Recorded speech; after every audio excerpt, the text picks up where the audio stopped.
አሰላሙ አለይኩም ወራህመቱላሂ ወበረካቱ። ዲስኬቲዮ ተከታታይ እንዴት ናችሁ? ሰላም ናችሁ? ከኔ ጋር አልሐምዱሊላህ ረብል ዓለሚን። ዛሬ ደግሞ በአዲስ ቪዲዮ ጎራ ብያለሁ። እንግዲህ እህቶች አንዳንዴ ግን መቼ ልብ እንደምንገዛ አላውቅም።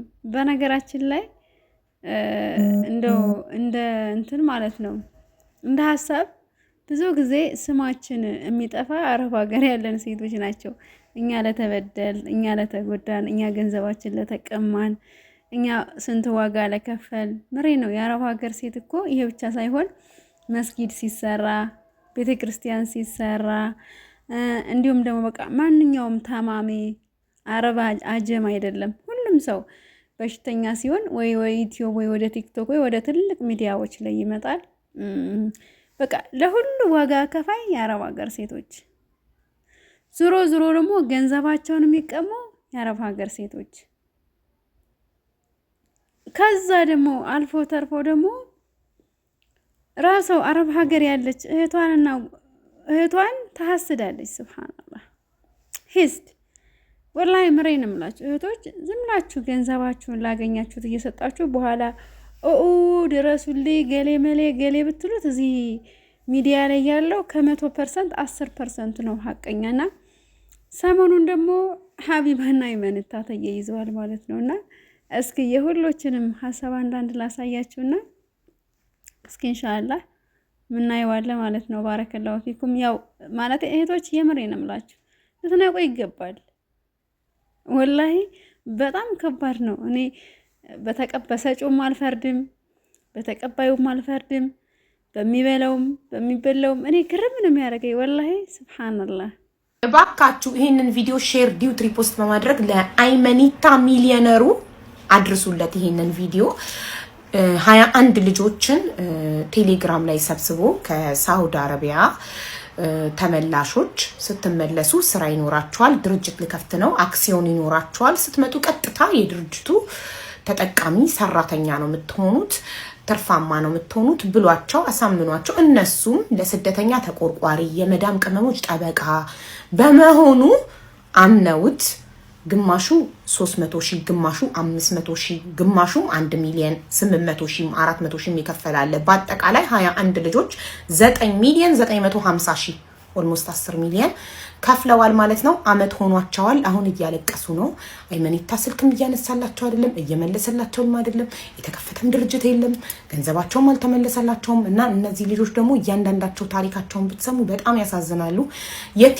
የቲም ማለት የሙት ልጅ የምታሳድግ እናት አለች፣ ባሏ ሞቶባት ብቻዋን ልጅ የምታሳድግ፣ እንዲሁም ኦፕሬሽን ወልዳ በ3 ወሯ ኦፕሬሽኗ ቁስሏ ሳይደርቅ ልጇን ለማሳደግ አረብ ሀገር አራስ ልጅ ጥላ የተሰደደች እናት አለች። ሁሉም ችግረኛ ናቸው። አይ ሀቢባ ሁሉም ችግረኛ ናቸው እያለች ነው እንግዲህ። በነገራችን ላይ ለመፍረድ ራሱ ትንሽ ከበድ ይላል። እኔ በሀቢባም ባይመንም እኔ ነው አይደለም፣ ግን አንድ ገጠመኝ እኔ ያለኝ። ከዛ ገጠመኝ ምንድነው የምሬን እምላቸው። አሁን ብዙ ጊዜ የኦንላይን ስራ ሰራለሁና ከዛ አንዱ ምንድነው የሆነ ትዕዛዝ ያዘዙኛል እህቶችና ከጠየኳቸው እነሱ አስተያየት አድርገው የእጄ ከሰጡኝ አልሐምዱሊላህ ደስ ይለኛል። ግን አንዳንዴ ዝም ለሚሉ እህቶች የእጄ እኮ ይሄ ያስፈልገኛል፣ የታክሲ የካርድ የምን አለ የኔ የጉልበቴ ብዬ ምናምን ስንት ነው ብለውኝ 1,000 ብር 2,000 ብር ነው የምጠይቃቸው። ማለት እንትኑን አይቼ ነው ሀገሩን ራሱ የታክሲ አሁን ዛሬ ላይ ታክሲ በጣም ቅርብ ከተባለች በሴንቲሜትር ራሱ እስከ 50 ብር እና 100 ብር ድረስ ነውና ያን ሂሳብ ስትሰሩ የጉልበት ለአንድ ቀን በጥቅሉ ጉልበት ዛሬ በቀን 1,000 ብር ነው ጉልበት ማለት ነው። እንደው በትንሹ ስራ ማለት ነው። ሐሳቤ ገብቷችኋል? ግን አንዳንድ እህቶች ግርም ታረጉኛላችሁ ወላሂ ምሬን እምላችሁና ይችን ዋጋ ብላችሁ ራሱ ስትናገሩ የሆነ የተበላው እየመሰላችሁ ከዛ ዘላችሁ የት ሄዳላችሁ? ትልልቅ ሚዲያ አሁን እነዚህ ታዋቂ እንደናይመን እንደናባሚራ ምናምን ትሄዱና በደንብ አርጋችሁ ገንዘባችሁን ትሰጡና ከዛ ደግሞ ቆሻሻ ቦታ ላይ መጣችሁ ገንዘቤን ተበላው ወላሂ አታገኙም። አንዴ ገንዘባችሁ አይበላ።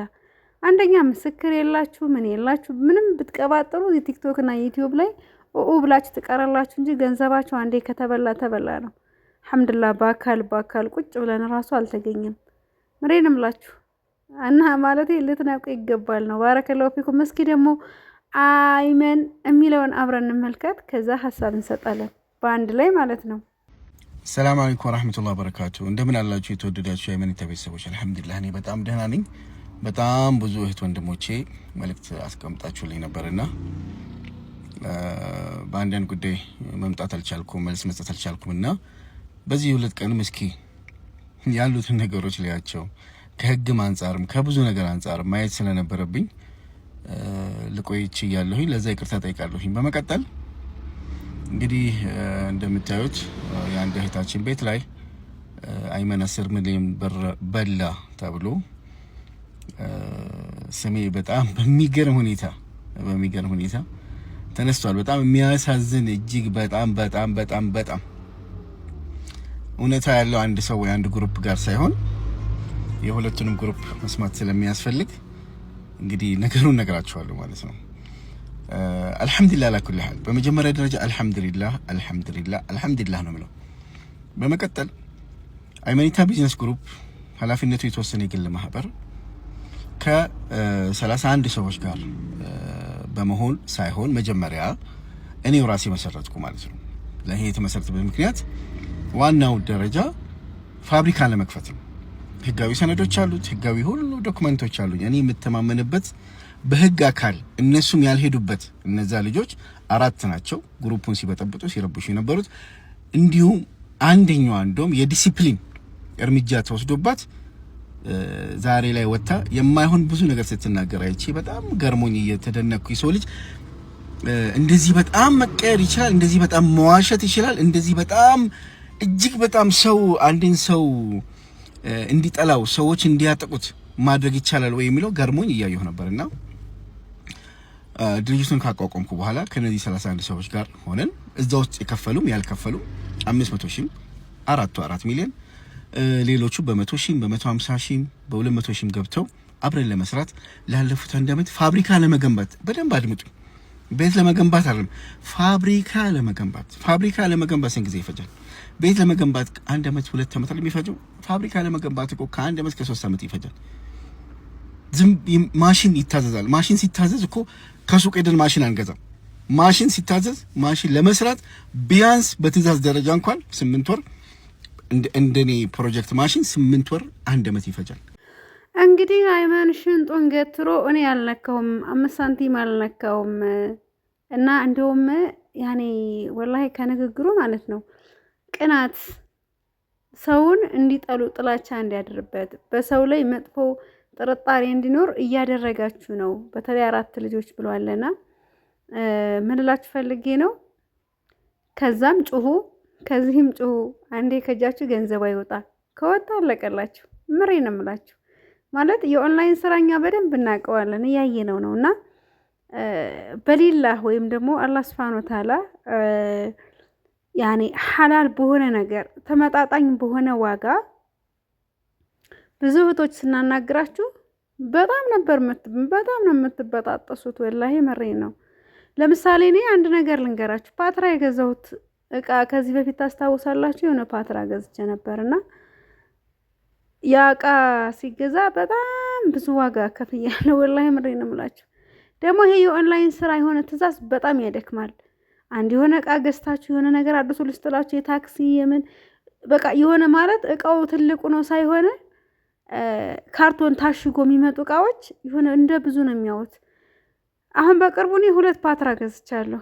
ኢንሻአላህ ቪዲዮውን ወደፊት እንሰራበታለን እናየዋለን። እና ያን ስገዛ ወላሂ በጣም ነው የተሰቃየሁ። ለምን መሰላችሁ? እቃው እኮ ትልቁ ነው አይደለም፣ እኔ ይዘዋለሁ። አንዳንዴ ግን ትንሽ የሆነ ነገር ያጥራቸዋል እና የዛን ሰዓት ስጠይቋቸው ከዛች ለመሄድ 100 ብር ይጠይቋቸዋል የታክሲ። ይሄን ከዛ የምትከፍሉት ዋጋ የምትንገላቱት የምትሰቃዩት ብቻ ብዙ ነገር አለ እና እንደዛ አድርጋችሁ ያን ያህል ዋጋ ከፍሏችሁ ያን ያህል ተቸግራችሁ አድርጋችሁላቸው የላቤን የገንዘቤን ሐቄን ራስ ስትሏቸው እንዴት እንደሚንጠራሩ ከዛ ደግሞ የሆነ ጥሩ እቃ ተገዝቶ እንኳን ማለት ነው ያን ነገር እንደዚህ ነው ብላችሁ ለማስረዳት እንዴት እንደሚሆኑና እንደዚህ አይነት ሰው ላይ መጣችሁ። ግን አሁን ሀቢባ በነገራችን ላይ በጣም ነው መፈራት። ለምን አንደኛ በህይወቷ ዙሪያ ራሱ ባሏ ክርስቲያን ነው፣ እሷ ሙስሊም ነች። በዛ ላይ ራቁቷን ነው በቃ ስታወራ ምናምን። እኔ እንደ አይነት ሰው ይቅርታ አድርጉልኝ፣ የሚወጣ እንጀራ ከምጣዱ ያስታውቃል የሚባል ነገር አለ። አላኩል ያህል ያቺም ሆነ ይሄ ያሉት ምንድነው ለምን ታሐስዱኛላችሁ ነው በቃ። እሱ አሁን ለምን ሂስድ ትሰሩብኛላችሁ? እኔ ባላጠፋሁት 10 ሚሊዮን ብር አይደለም 1 ብር አልነካውም እያለ ነው። እንደገና ደግሞ ወልዳ ምናምን አራስ ቤት ሆና እንደዚህ የቲም ምናምን እየተባለ ነው። እና ምን ልላችሁ ፈልጌ ነው